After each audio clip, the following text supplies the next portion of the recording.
Hi everybody, welcome to this session. I appreciate you taking time off to attend this. I know the mid-market is a very busy part of the show. We're going to talk today about 5 steps to accelerate your international expansion through affiliates. My name is Christian Mikuli. I'm a Senior Affiliate Marketing Manager with Avias, and it's my pleasure to be here with you. So on to the agenda today. We are going to look at the profitability of expanding, if it's worth it for you to do this or not. We are going to see where you should develop locally based on what you sell.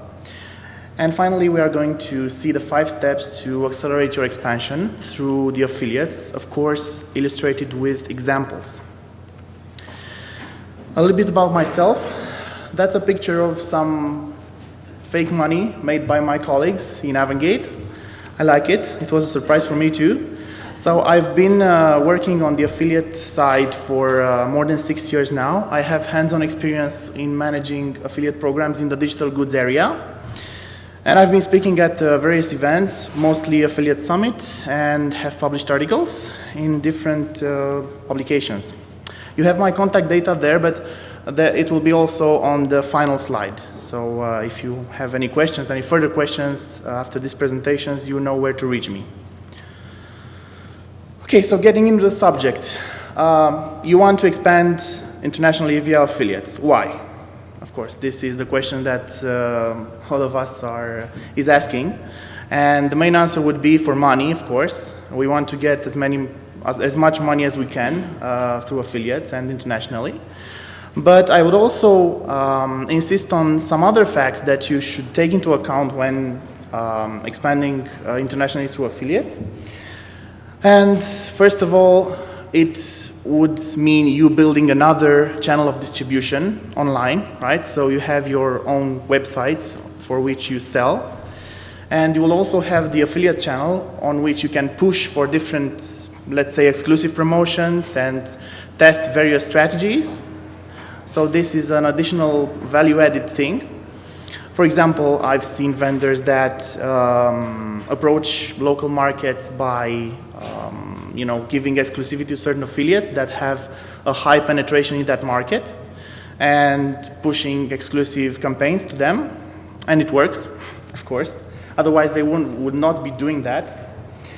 Also, if you want to create an international brand, this is also a result of you expanding via affiliates.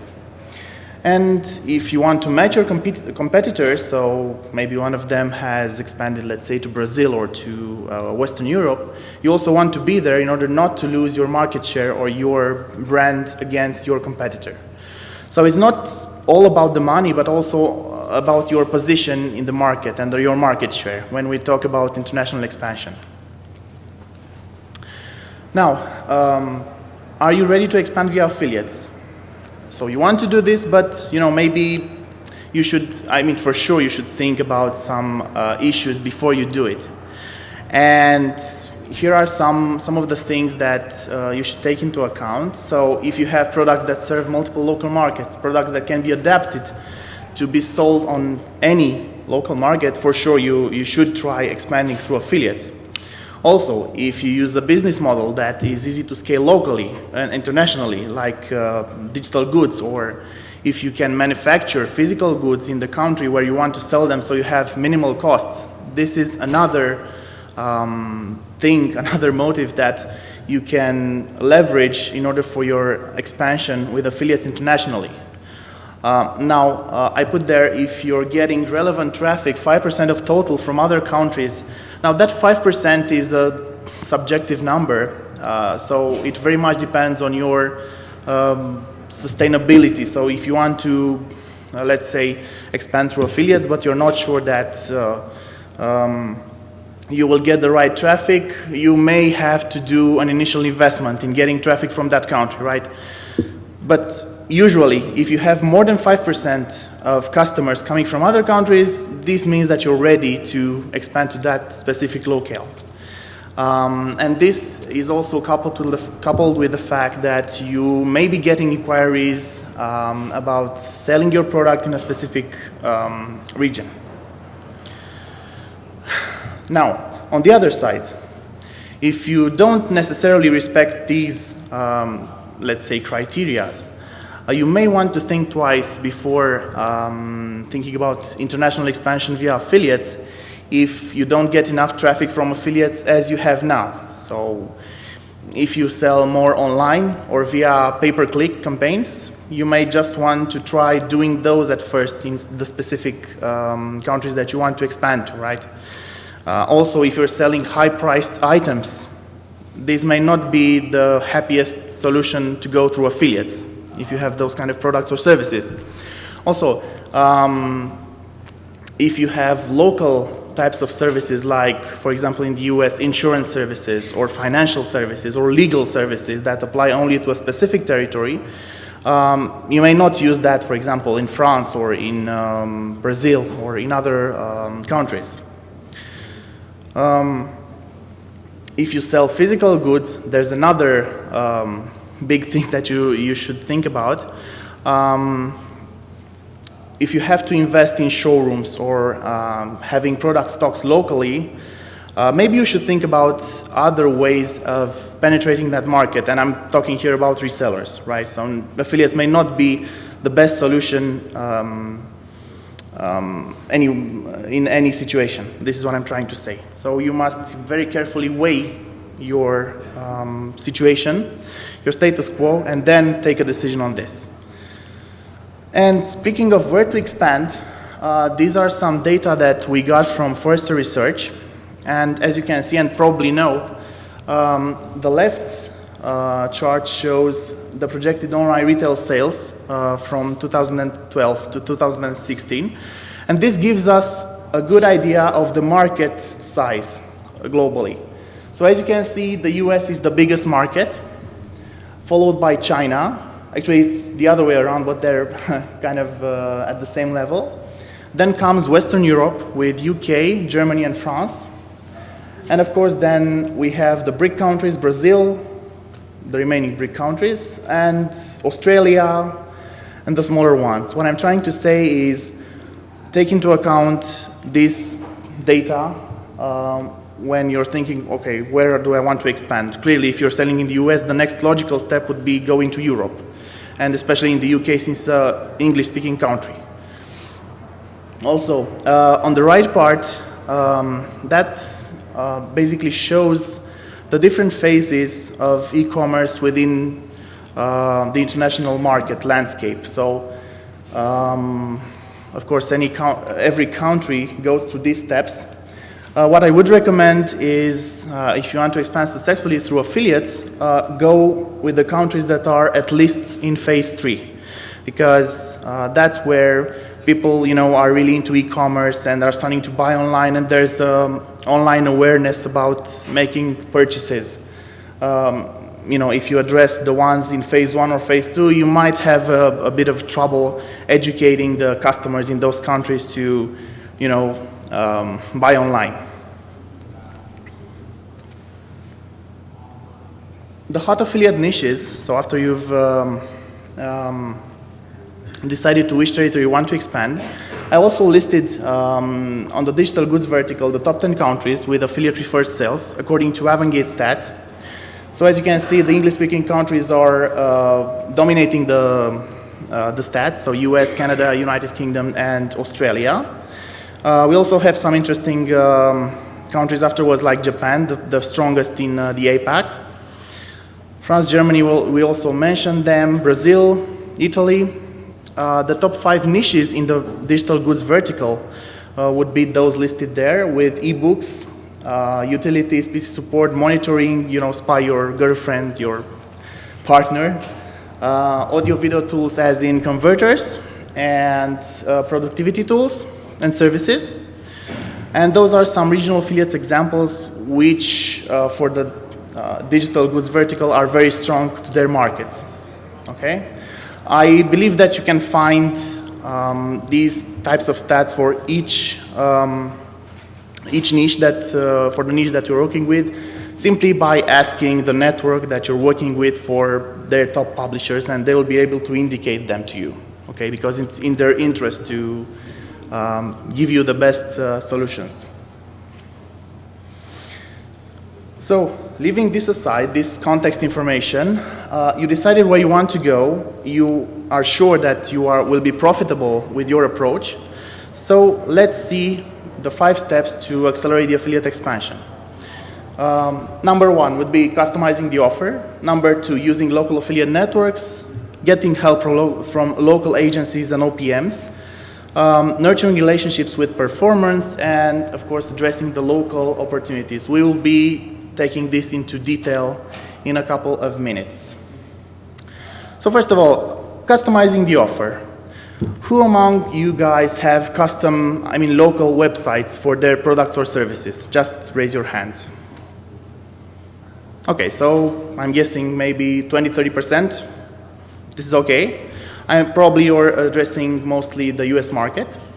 So what we've learned is that the most important thing when going local is to not have any issues with the legal part, the financial part, and being able to address all the customers in that country with their best practices, local payments. So this means that you should be choosing a partner to support you with local payment methods, and we have this slide over here that shows some of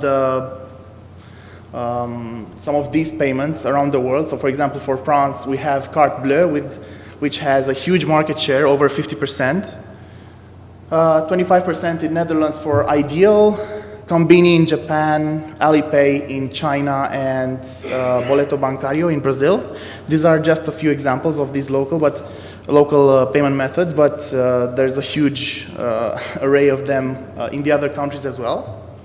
So getting back to this, also tax handling, especially when working with affiliates. So you want to have automated payments to affiliates. You want to only get your part, and the payment provider would resolve all states, all VAT issues, all affiliate payment issues. So this is really important. Also, support in the local language. It would be best if your partner could help you with that. If not, you may outsource, or if you have internal staff that knows that specific language, you also can use that method. The customized shopping cart and emails, of course. There we have an example for WinZip in Germany. The way the shopping cart looks like, so you can see that it's all in German, including the support number there on the right. The regional pricing meaning, for example, you sell something in the US for $39.99, and maybe you want to sell it in Europe for more, for let's say £50 or £39.99, or going into the Euro region with €39.99 euros. This is also an important aspect of people being able to see some rounded prices in their own local currency and not seeing something like 23.785 something as a price. And also, speaking about localized websites, we have an example here. One of our clients, Avias for You, which is a company that does audio and video tools like converters and editors. By customizing the shopping cart and implementing regional pricing that I just talked about, they obtained some 40% increase in the sales volumes. So the details are there. They got a 5% increase in the conversion rates for those specific territories, and the 5% is not relative but absolute, so from, let's say, 2.5 to 7.5%, if this is possible. 30% decrease of the shopping cart abandon rates, also on the local websites. And what I told you, 40% more sales in France and 20% more sales in Germany. So this is a really good example of what customized approach can mean to you. There's also this example of 99 Designs, as their CEO spoke to the TNW Conference Europe in 2013. They got some 50-60% growth in Germany versus their growth rate in US, simply by localizing the website. And as you can see there, I don't think you can see it, but they have the same local support number, local contact number, all of the website is in German. Other examples may include, if, for example, you're selling physical goods, one of the best practices would be to integrate delivery information into your CRM and offer realistic delivery times on your website, on your local website. This is not the case for 99 Design as they're selling services. But basically, just to recap, customized approach means doing everything custom. So not just, okay, I have a custom shopping cart and that's that. The rest of the website can be English, or I may have a toll-free number to the US support center and so on. Number 2, using local affiliate networks. This is a best practice that we've learned with some of our clients. And before going local to local affiliate networks, it's normal that it's more convenient to look at the affiliate network that you're working with and try to get the affiliates that approach your targeted territory, right? So just speak to your network representative and ask them for a list of affiliates that target, let's say, Germany, and they will come up with that list. You can contact them and propose this new business to them and see how they react. If this is not enough, if you cannot find strong affiliates in your already existing network, then of course you should look at local affiliate networks or networks that are that have high penetration in specific areas, like for example Xanox has in Germany, like Affiliate Window has in the UK, like AdTriplex has in Turkey, as we will see in the following slide, the example. Don't forget to ask about case studies for these new networks, because they surely will have them, or at least testimonials if they're insisting that they have this local approach. And on the right, there you have some examples. These are not necessarily the strongest networks, but the best known networks in that specific areas. I would insist on Asia, which has, we heard so little about the affiliate networks in Asia. Well, the three of them, 8 Affiliate, GANet, and DGM India, are the ones to go to if you want to penetrate that area of the world. And as I was saying, we have this case study with Kaspersky Turkey. They have been working with Avangate on the affiliate side, and also decided to look for local affiliate network to complement their sales there, and they found AdTriplex. And technically speaking, the way it works, AdTriplex became one of Avangate's super affiliates on Turkey. So the implementation went really easy, and now they have seen, and they're continuing to see, an uplift in sales. But in the initial months, they've seen 4-fold uplift in the volumes that Turkish customers were buying. And it's really a nice success story. Actually, Kaspersky is working with other affiliate networks as super affiliates for Avangate on other territories, including Western Europe and South Africa. So this is really a model that can be supported, especially if you're into a certain niche, like Kaspersky is with digital goods. Number 3, getting local help to manage the program.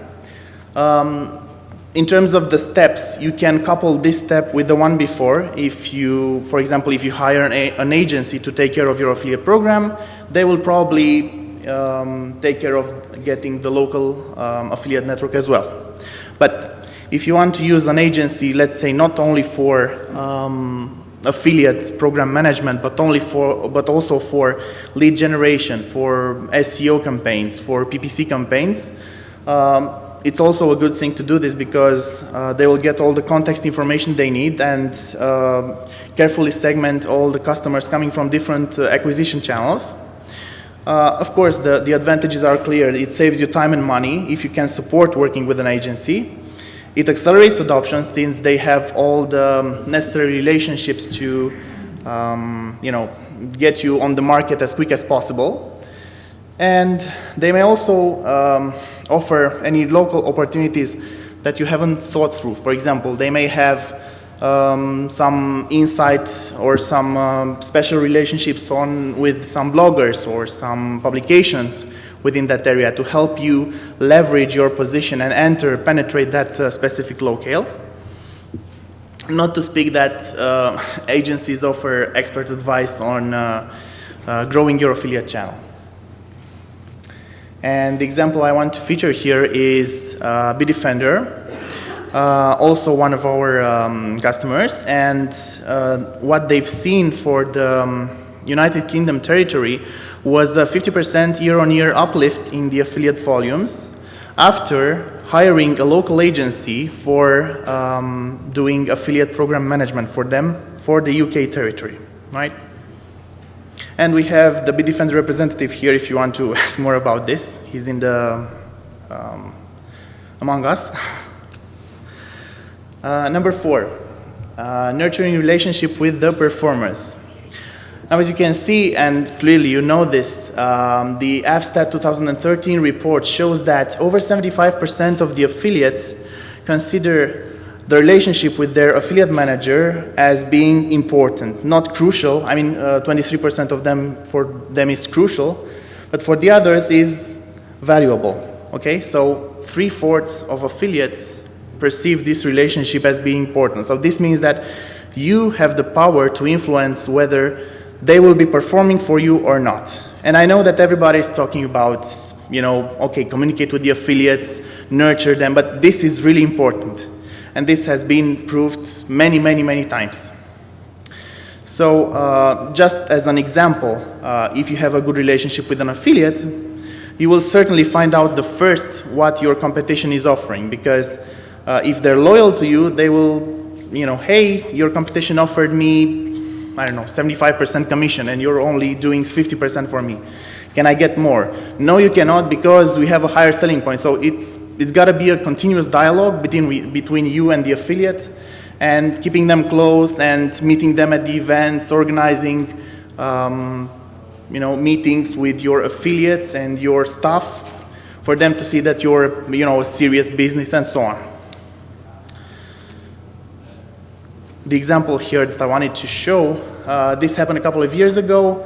Iobit, that's a company that does utility software, so scanning your PC, doing registry cleaning and so on. They wanted to penetrate the US market. And for this, they chose to work with Incredimail, that's now known as Perion, but back then it was Incredimail, and they built a special versions for the users that used the Incredimail Smileys program. They also gave them a special affiliates commission that was higher than the default one. And they were listed in Incredimail's email offerings just at the bottom of the offers. Get Iobit Advanced System Care at a special price that was really a discount, at 60% discount. And of course, this resulted in many, many sales coming from Incredimail customers. And at one point in time, Incredimail was doing 2/3 of Iobit's affiliate sales. And their sales were pretty high. So it's not, it was a significant amount for them. So this is just an example of nurturing the relationship, even though, Iobit is based in China and Incredimail is based in Middle East. But they managed to meet at events and visit each other and so on. Finally, number 5, addressing the local opportunities. And this refers to building the affiliate awareness to your program. So getting in front of affiliates with your program. And how can you do that? If you want to penetrate a certain territory, for example, you can create a calendar of local holidays and hot shopping dates and send the campaign for the affiliates in that country specifically, right? Take part at local performance marketing events where you can meet the affiliates that are strong, or the bloggers or the publishers in that specific locale, and you can get acquainted with them and run campaigns with them afterwards. And also, running ads on influencer blogs or magazines is also a strong thing into this, because I was I had a slide with this evolution of markets, right? So you see in phase 3, which I recommended for you to take a look at, the bloggers and the local magazines are the most important vectors of circulating your products among that local market, right? So if you're going into a country from phase 3, never forget about the bloggers and the magazines. And we have also an example for number 5, which is yesasia.com, which is a large shopping site for Asian products. So what they did was they launched the program on a network with local capabilities, WebGains. And WebGains account managers help them with the local shopping, cultural, and languages issue, so they were able to efficiently address the UK market and get 85% more sales in the UK. They didn't just limit themselves to this market, but they also saw an important increase in the US sales, France and Germany. But it's what seemed important to me was the UK sales, because for the US you would expect a high growth since it's the most important place to sell in, the biggest market. So on this slide I just put the percentages that were in the examples. So for each of the steps, customizing the offer, using local affiliates for recruitment, getting help from local agencies, nurturing relationships with performers, and addressing the local opportunities. If we add those percentages, it's not like this is the way to do it, but if you do add those percentages, you will reach 900%. So that means by doing all the steps there, you can, for example, get 9 times more sales in a specific territory, right? As you can see, the higher percentage actions like using the local affiliate networks for recruitment and nurturing the relationship with the performers, since they are those are higher percents, because those are actions that are usually done when the sales are low. So of course the percentages are higher, right? So if you go from, let's say, 100 sales a day to 500 sales a day, that would be a 400% increase, right? Even though 100 sales a day for certain areas may not be as much as you would expect. If you want to get more information on affiliate expansion, because for sure you are not the first ones to do this, as I told you earlier, ask the affiliate network you're working with or the agency that you're working with. They surely have some success stories, or some, even though if they're not formalized as success stories, they have something to share to you, right? Also check the online communities and affiliate marketing blogs. There's a Best Web, there's Gino Prusakov's blog, there's the consultancy blog, there's the Forrester data that you just saw on that slide. So there are many, many places on the internet where you can find examples about expanding internationally via affiliates, and trying the various strategies to do that after you see an example that fits your way to go, your niche. As I was telling you earlier, you are not the first one doing this, so you're not going into Deep Space Nine, so to speak, right? So don't be afraid and look for examples and see how others have done this. As key takeaways, number 1, be ready to address the local market. We've seen that is important.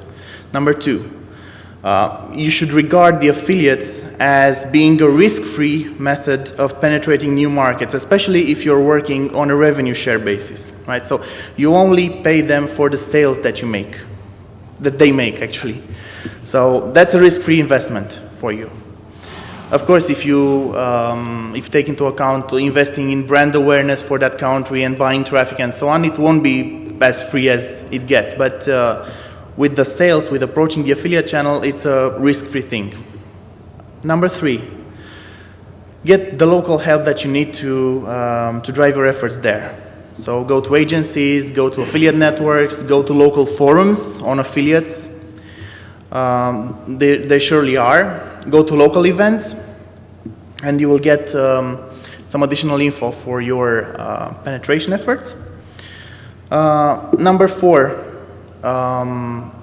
be educated about the local opportunities, and by this I mean having that calendar which I told you about with the hot shopping dates, knowing the kind of business models that affiliates use in that area. For example, I can tell you that in Brazil, the pay-per-sale model is not as appreciated at this point in time as the pay-per-lead one, right? So you may want to think about adapting your model to the one that fits the target country.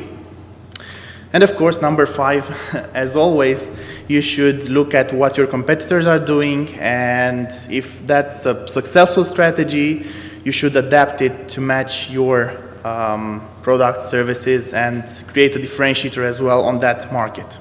You don't just want to replicate what they're doing. And that's all the info I have for you today in these slides, but I'm looking forward to your questions. So please come to the mic and let's hear what you have to ask.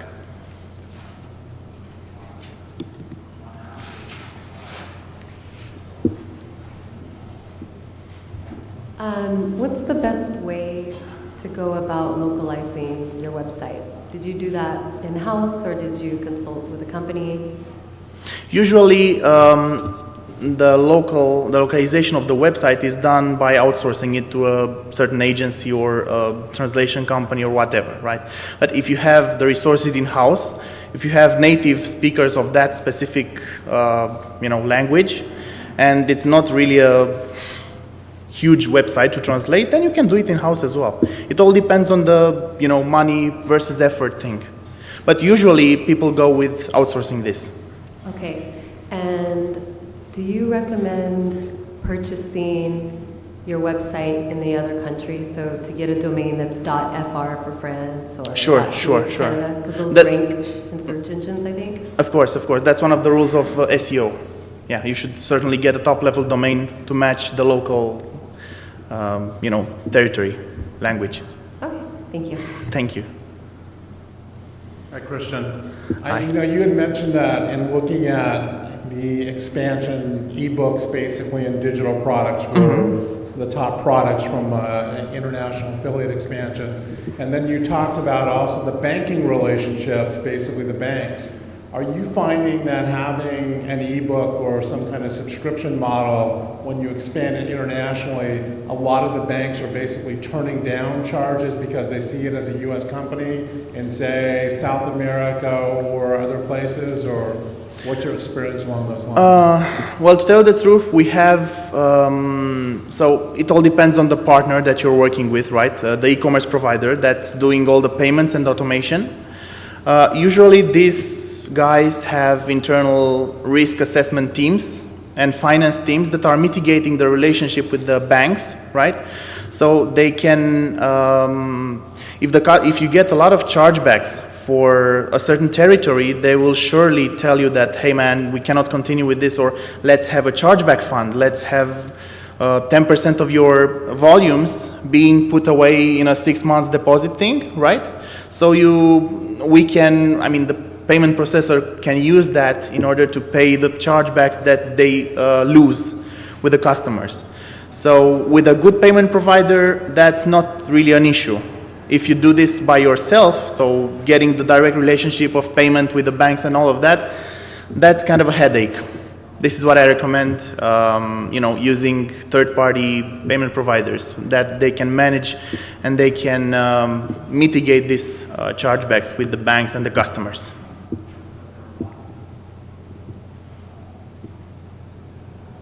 Any other questions?